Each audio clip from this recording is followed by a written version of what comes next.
Hey, Shuckalugga Kapow, how's it going, old schoolers? You're kicking it old school at Russell JS, and I am your host, Russell JS. Hold on, let me turn the AC on. It's getting a little cookie in here.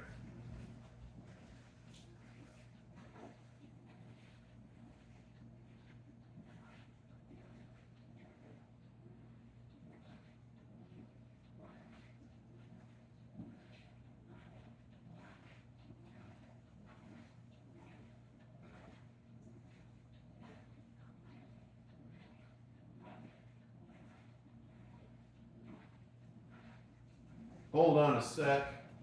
Ay, ay, ay, ay. That's the thing about Florida, man.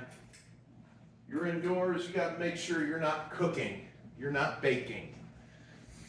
Anyway, I got another video for you. This is gonna be different. This is gonna be a movie versus movie. Battle of the sequels. I'm putting Bill and Ted's Bogus Journey up against Wayne's World 2. Now, if you remember when I did the one video where Bill and Ted's Excellent Adventure went up against Wayne's World took the win. But you know what? What I'm going to do is I'm going to go up against, I'm going to go against the norm with this. They're both, good movies. I mean, one's decent, one's awesome. But you know what? It's going to be a stroke of fate. It's going to be a luck of the draw. I mean, it's going to be totally bogus if one loses. It'll be totally triumphant when the other one wins. And with this, I'm going to go ahead and do this. Extreme close-up. Whoa! There we go, a little tribute to Wayne's World. And you know what? This video is going to be excellent. I had to do that. I've been wanting to make this video for so long. And the way I'm going to do this one, I'm going to rate both these movies, based on cast, screenwriting, producing, and directing. And the plots, the plot holes, the plot stories. Having a little sip of my sweet tea. I'm going to do a little puff. Yeah, I got to get a new one of these pretty soon. I got hair ties holding the top down.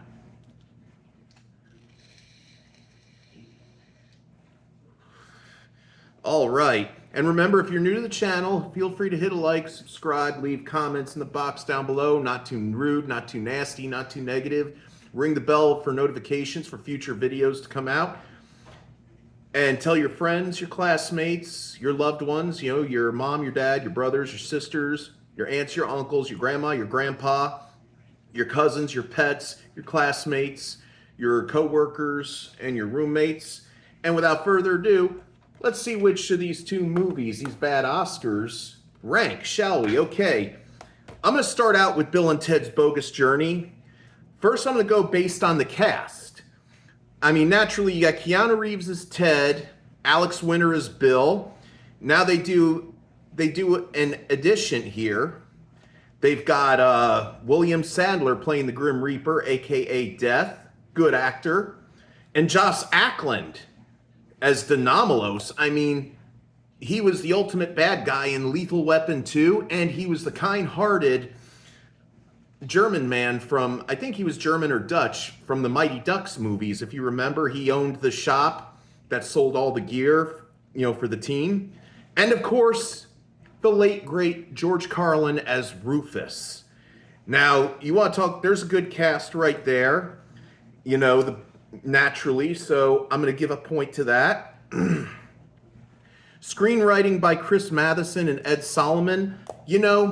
Chris Matheson and Ed Solomon, they actually made cameo appearances in the first two Bill and Ted movies, An Excellent Adventure and Bogus Journey. And, they used to do Bill and Ted as a skit, a comedy skit, before they even wrote it as a treatment for a movie. I mean, if you remember in the first movie, they were the two guys that worked at the Ziggy's Ice Cream, eat the pig, Ziggy, Ziggy, Ziggy, Zig. Ziggy Piggy, right? And they also made a cameo as two friends of Missy's when they were doing the spirit contacting, which they would initially send Bill and Ted down to hell. So I gotta give a point right there because the screenwriting for this movie was excellent. Producer, was Scott Cropey. You know what? He really did well, producing the movie. I mean, to me, this movie had better special effects than the original one did. So, therefore, I got to go ahead and give that a point. Director Peter Hewitt, he did an outstanding job with the direction and the camera angles and everything. I mean, it was a different story than two guys traveling through time to nab historical figures for a history report. And you know what? I'm gonna give that a point right there. Now, the plot of the movie. I mean, I love the fact that I remember the trailer on TV where they said once they made history, now they are history. What happens is, if you've seen this movie, if you haven't, spoiler time, so I'll give you the moment. If you want, shut the video off, go back and watch this movie, Bill and Ted's Bogus Journey, watch it all the way through, and then come back to the video. I'll give you a moment of that time, and then we'll get on with the rest of the video.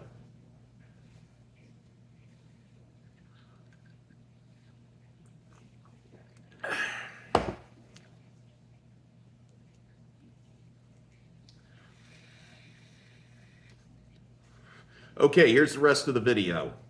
So the plot is Bill and Ted, what they don't realize is in the future, in the year 2691, a villain known as Chuck Denomalos, who was a school teacher of Rufus's, is planning domination of the society because he went underground. He couldn't stand the whole society being based around Bill and Ted, their history. And what he does is he takes over a classroom full of students that is being taught by Rufus. Rufus brings back, historical figures in the phone booth for them to for his history class to study. Hey, imagine having a history class like that. I mean, brings back Thomas Edison, Johann Sebastian Bach, Jim Martin, the guitar player of Faith No More, and also some woman named Ria Paschal who invented something in the 23rd century. I'm sure by 2691, it's going to be hard to imagine the world before we had them. But what happens is Denomalos raids Rufus's class, along with two followers in robes, and he says he's determined to stop Bill and Ted by his latest invention. And the figures that remove the robes, what seemingly is Bill and Ted, Keanu Reeves and Alex Winter, but they pull off their skin to reveal that they're android robots. So it's almost like a Terminator kind of thing. And then they put their skin back on, and he sends the robots to 1991 to kill Bill and Ted. So that way, Bill and Ted the society will not be based on their ideas for years to come. And what happens is, we come to find out Rufus, he finds a way to escape. He throws a guitar onto the phone booth and goes down in the circuits of time to either stop them or, warn Bill and Ted. So then we come to find out back in 1991, Bill and Ted are auditioning for the annual Battle of the Bands competition at the Civic Arena.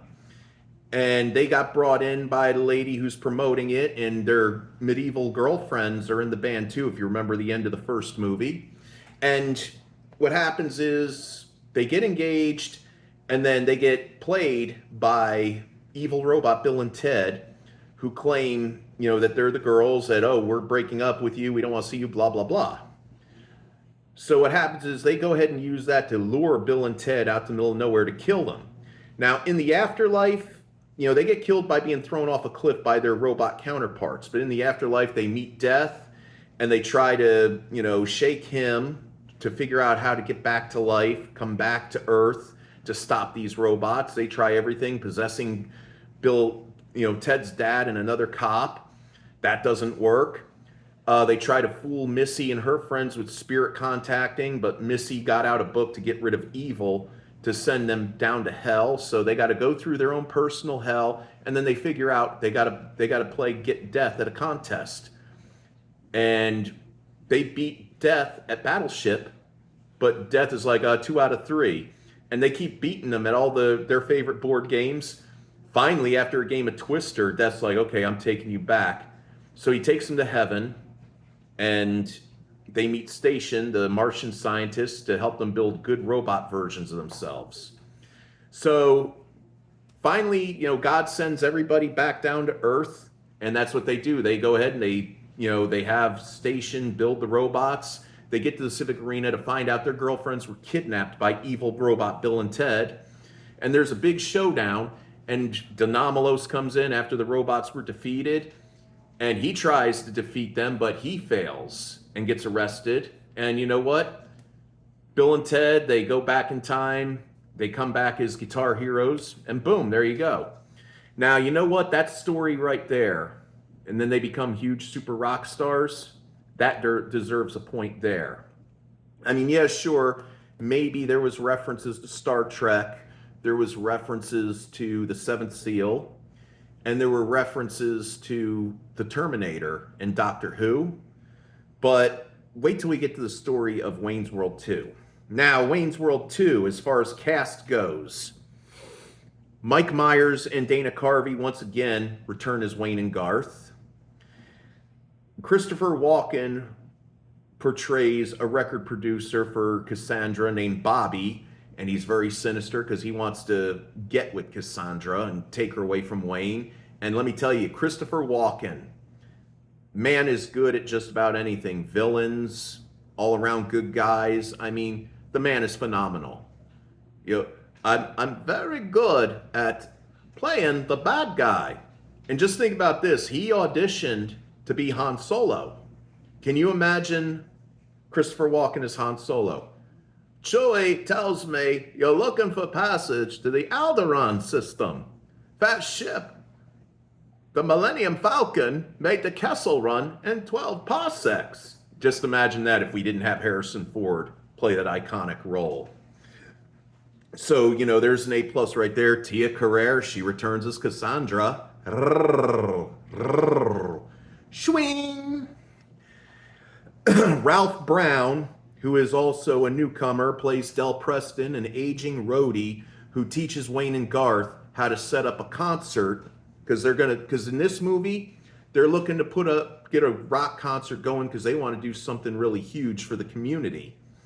And so they go to England and they pick up Del Preston, flying back to Aurora, and there you go.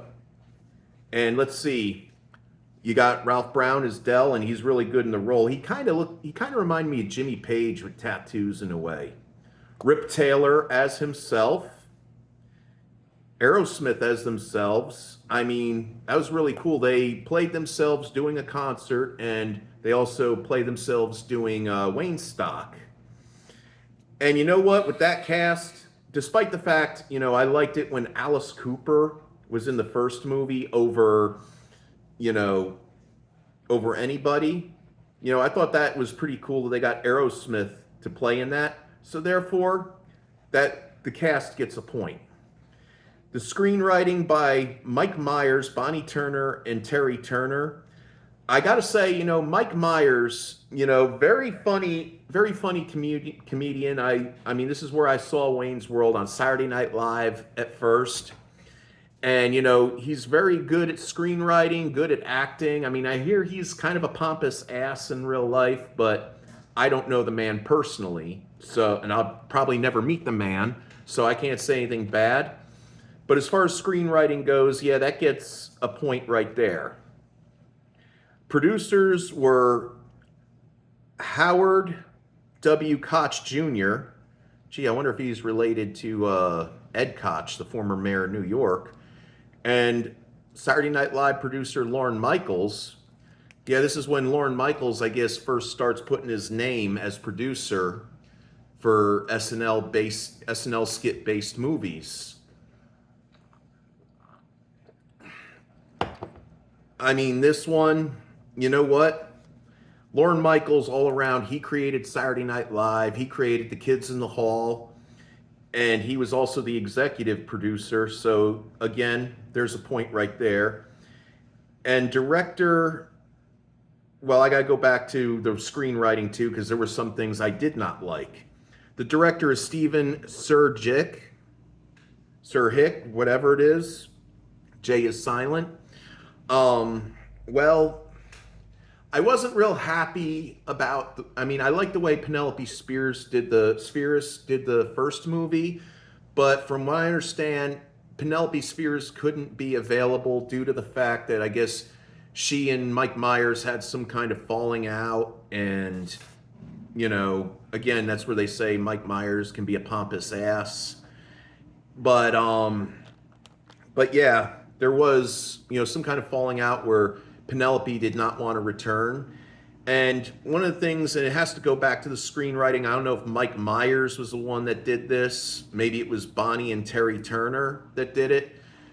The one thing I wasn't very happy with was, a lot of the they did a lot of takeoffs on other movies, like, I'm going to tell you about it in a minute.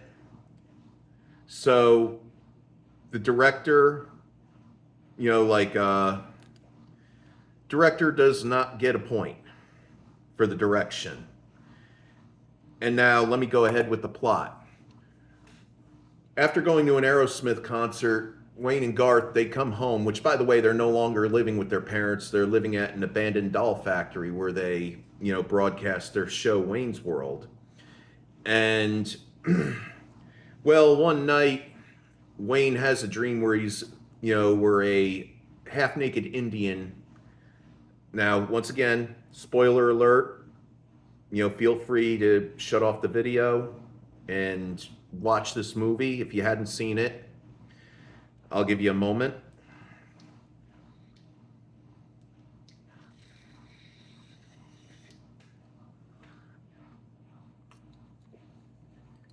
Okay, now we're back. I'm only doing that as courtesy for those who hadn't seen this movie, because I don't want to give off anything. But the plot is, this is where I'm not happy with the direction or some of the screenwriting, except for maybe the stuff Mike Myers put in. Well, Mike Myers gets summoned by a half-naked Indian, finds himself in a desert, and he's met with Jim Morrison.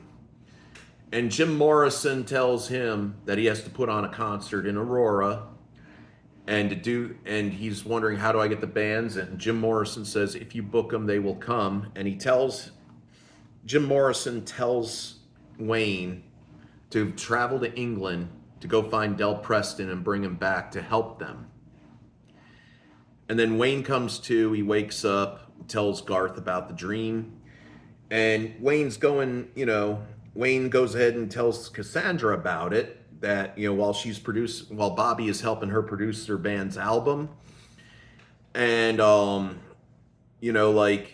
Bobby doesn't believe in it. He feels, oh, we're going to have bigger things for you coming soon. Don't commit just yet. But yeah, Wayne is thinking, he says, oh, Aerosmith and Pearl Jam are going to be there. Van Halen is going to be there, and Rip Taylor is going to be there. And what happens is, Wayne is so busy, he's trying to balance everything with his relationships with Cassandra and Garth is distracted by a hot-looking Kim Basinger, and, well, there's a lot of things, like they go to the park where they can go ahead and have the concert, and it's late at night, it's thundering and lightning out, and they do that iconic scene from Jurassic Park with the Mirthmobile where T-Rex is looking through the window of the Mirthmobile. Again, just like with the Visitation by Jim Morrison, which frequently happens, it's a takeoff of Field of Dreams. It's like there's no original idea in this. And, threw it out, Wayne and Cassandra break up, and Bobby sees a chance where he could get with Cassandra. I mean, I know there's a lot more to those of you who saw this movie, but, I'm just trying to sum it up. And then what happens is, finally, the concert happens, and you got no bands. And Wayne basically has to go ahead and find Cassandra and tell her that he still loves her. And he finds a 60s sports car, and they do the whole graduate thing. And then they're doing like the whole flashback, Thelma and Louise, and I mean it's really, I'm going to stop right there. Okay, you know, there is a happy ending after all. We all know Aerosmith shows up, they're doing the show, and in the middle of it, the Gin Blossoms arrive.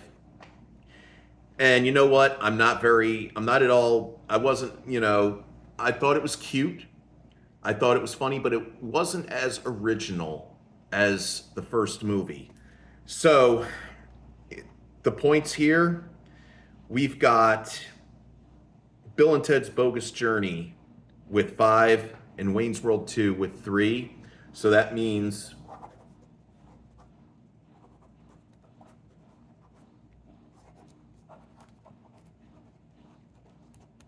there you have it right there. Bill and Ted's Bogus Journey is a winner in this. And you know what? The soundtrack to Wayne's World 2, I used to have it, and it sucked. I mean, you had Aerosmith doing live versions of 2 of their classic songs. You had Golden Earrings, Radar Love. You had songs by the Gin Blossoms and Dinosaur Jr. And nothing against the Gin Blossoms or Dinosaur Jr., but I would prefer more heavy metal. I mean, AC/DC was taking a hiatus. Couldn't AC/DC contribute, you know, a song, you know, like a newer song? Couldn't Van Halen, or, you know, like you look at the first soundtrack to Wayne's World, the first movie. I mean, think about that one. That soundtrack in itself, you know, sure, you had Gary Wright doing Dreamweaver, and of course Queen with Bohemian Rhapsody, which, you know, rebuilt Queen's popularity.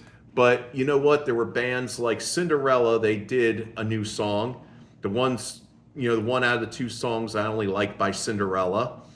You know, Bullet Boys did a killer cover of Montrose Rock Candy. You know, they put Jimi Hendrix' Foxy Lady on there. Eric Clapton had a new tune, and Black Sabbath and Alice Cooper gave some of their newer offerings to the soundtrack.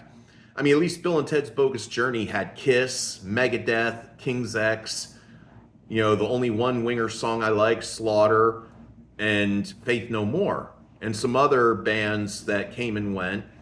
But, you know, that's all I got for this video. And until then, you know, keep it real, keep it fresh, keep it chill. Keep kicking it old school. Keep watching old school movies, play old school video games, watch old school TV shows, play old school video games. I think I already said that. I repeated myself. Get you enough of love, get you enough of peace, get you enough of tranquility, get you enough of less drama, less chaos, no chaos, and always Godspeed. May the force be with you always, and shakalaka kapow!